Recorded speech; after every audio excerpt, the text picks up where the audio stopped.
আমার কাছে সবথেকে সহজ উপায় যেটা হচ্ছে সেটা হচ্ছে ফ্রাই প্যানে কেক তৈরি করে নেওয়া। এটা এত বেশি সহজ যেটা সবাই তৈরি করতে পারবেন। এই ব্যানানা কেক তৈরি করে নেওয়ার জন্য কোনো রকম মোল্ড ব্যবহার করতে হবে না, শুধুমাত্র ফ্রাই প্যান থাকলেই এত সহজভাবে একটা কেক তৈরি করে নিতে পারবেন। আসসালামু আলাইকুম, ওয়েলকাম টু পারভিন রান্নাঘর। এই ব্যানানা কেক তৈরি করে নেওয়ার জন্য চুলায় একটা ফ্রাই প্যান নিতে হবে। তো ননস্টিক আমি ফ্রাই প্যান নিয়েছি, এর মধ্যে দিয়ে দিচ্ছি 1 চামচ মতো বাটার।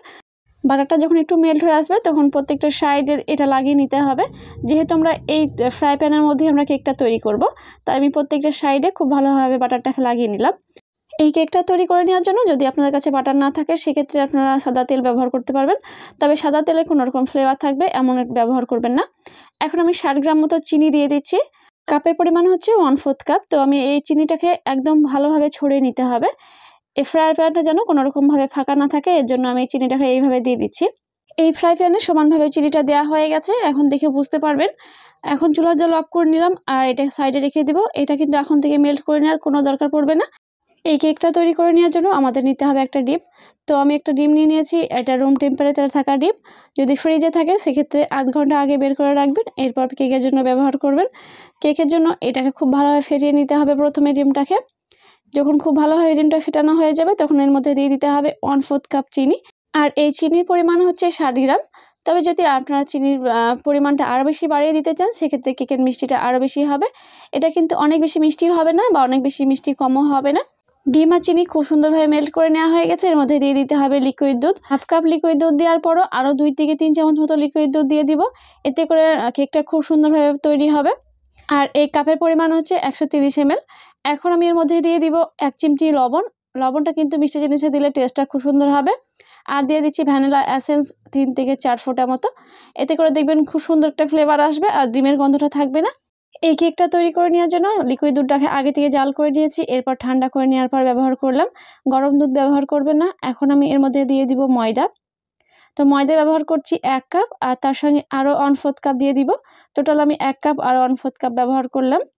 এতে করে দেখবেন কেকটা একদম পারফেক্টভাবে তৈরি হবে। আর 1/4 টিস্পুন মতো দিয়ে দিচ্ছি বেকিং পাউডার। বেকিং পাউডার দেওয়ার কারণে দেখবেন কেকটা অনেক সুন্দরভাবে ফুলে উঠবে। কেকটা তৈরি করার সময় এইভাবে একটু চেলে নেবেন, তাহলে কোনো রকম দলা পেকে থাকবে না। এই কেকটা তৈরি করে নেওয়ার জন্য আমি প্রত্যেকটা পরিমাণ ঠিক মতো বলে দিচ্ছি, তাহলে আপনাদের বুঝে নিতে সুবিধা হবে আর এই কেকটা তৈরি করতে কোনো রকম অসুবিধা হবে না। 250 ml কাপে নিয়েছি 1 কাপ ময়দা, তার সঙ্গে আরও নিয়েছি 1/4 কাপ ময়দা। এর পরিমাণের কাপটা হচ্ছে 60 ml। তো সব কিছু উপকরণ একসঙ্গে আমি বলে দিলাম, তাহলে আপনাদের পরিমাণটা ঠিক মতো নিতে সুবিধা হবে। আজকের এই রেসিপিটি কে কোথা থেকে দেখছেন অবশ্যই জানাবেন, আর আপনাদের ভালো লাগা রেসিপি যদি তৈরি করে দেখতে চান সেক্ষেত্রে অবশ্যই একটা কমেন্ট বক্সে জানাবেন। এখন আমাদের সব কিছু উপকরণ একসঙ্গে খুব ভালোভাবে মিক্স করে নেওয়া হয়ে গেল। এর ঘনত্বটা কেমন রেখেছি সেটা দেখেই বুঝতে পারবেন। এই কেকের ব্যাটারটা অনেক বেশি ঘনও হবে না বা অনেক বেশি পাতলাও হবে না। এটা তুলে দেখানোর পর আপনাদের বুঝে নিতে সুবিধা হবে। এখন এটা সাইডে রেখে দিলাম। এই কেক তৈরি করে নেওয়ার জন্য মেন পার্ট হচ্ছে আমাদের কলা। এই কেকটা তৈরি করে নেওয়ার জন্য আমি মুখটা 2 সাইড কেটে নিচ্ছি। এতে করে কি হবে, 2 সাইড খুব সুন্দরভাবে কেটে নেওয়া যাবে। এখন মাঝ বরাবর এইভাবে একটা চাকুর সাহায্যে কেটে নিচ্ছি। তবে চাইলে কিন্তু আপনারা এটা গোল গোল করে তৈরি করতে পারবেন, আপনাদের পছন্দ হিসাবে আপনারা তৈরি করে নেবেন। আমি এইভাবে লম্বা করে কেটে নিচ্ছি।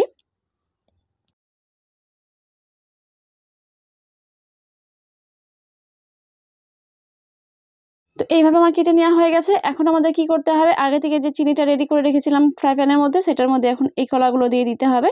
যে সাইডটা আমরা কেটে নিয়েছি ওই সাইডটা আমাদের এইভাবে রাখতে হবে। তো প্রত্যেকটা সাইড এইভাবে লম্বা লম্বা করে দিয়ে দিতে হবে। ফ্রাই প্যানে যতটা চিনি দেওয়া আছে সেইভাবে কিন্তু আমাদের কলাটা দিয়ে দিতে হবে।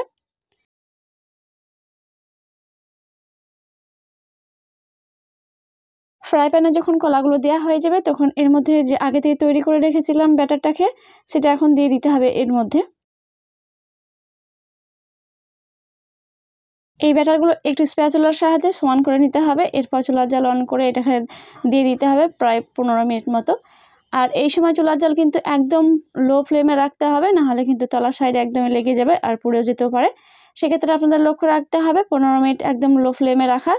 তো ঢাকা দিয়ে আমি 15 মিনিট এভাবে তৈরি করে নিয়েছি। এখন এটা উল্টে নিতে হবে, থালার মধ্যে উল্টে নিতে হবে। যে সাইডটা আমাদের তৈরি হয়ে গেছে সেই সাইডটা থাকবে উপরে। এরপর অপর সাইডটা একটু বাটার দিয়ে আমাদের 10 মিনিট মতো এটা লো ফ্লেমে তৈরি করে নিতে হবে। যেহেতু আমার এখানে স্কিপ হয়ে গেছে এই জন্য দেখাতে পারছি না। একটা সাইড লো ফ্লেমে আমাদের রেডি করে নিতে হবে 15 মিনিট, আর একটা সাইড তৈরি করে নিতে হবে লো ফ্লেমে 10 মিনিট। এটা তৈরি হতে সময় লাগবে মাত্র 25 মিনিট। যদি আপনাদের কেকটা বড় বা ছোট হয়ে থাকে সেক্ষেত্রে কম বেশি সময় লাগতেই পারে।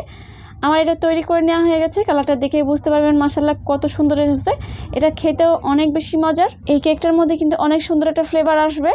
কেক কিন্তু আমরা কম বেশি অনেকেই পছন্দ করি, আর এই কেকটা যদি আমাদের ভিন্ন ধরনের বাড়িতেই তৈরি করে নেওয়া যায় তাহলে কিন্তু মজারই আলাদা। আজকের রেসিপিটি আপনাদের কাছে কতটা ভালো লেগেছে অবশ্যই জানাবেন। ভালো লেগে থাকলে চ্যানেলটিকে সাবস্ক্রাইব করে পাশে থাকা বেল আইকনটি প্রেস করে নিতে ভুলবেন না পরবর্তী রেসিপি এমনই পাওয়ার জন্য।